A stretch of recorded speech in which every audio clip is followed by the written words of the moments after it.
va maintenant passer à un pitch start-up et j'accueille Mathilde Lerouzic, directrice opérationnelle et fondatrice de HelloCare.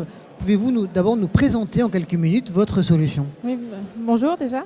HelloCare, en fait, c'est une solution de téléconsultation qui existe depuis 2 ans maintenant. On s'est créé au mois de juillet 2016. On a lancé notre premier service en février 2017 avec un principe très simple. On s'est dit on va faire une application mobile qui va permettre de joindre un médecin en vidéo dans un délai très court.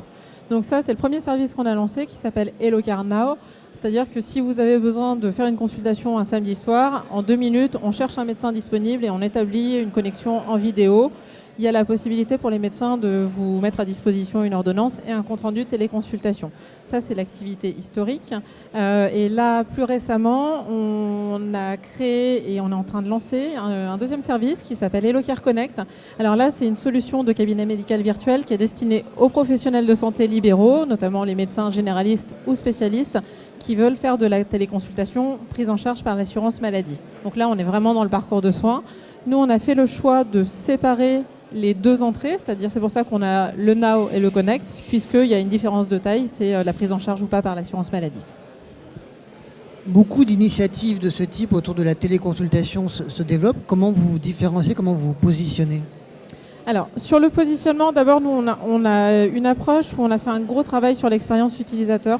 C'est-à-dire qu'on sait très bien qu'en santé, l'utilisateur, il n'est pas forcément hyper connecté entre 35 et 45 ans.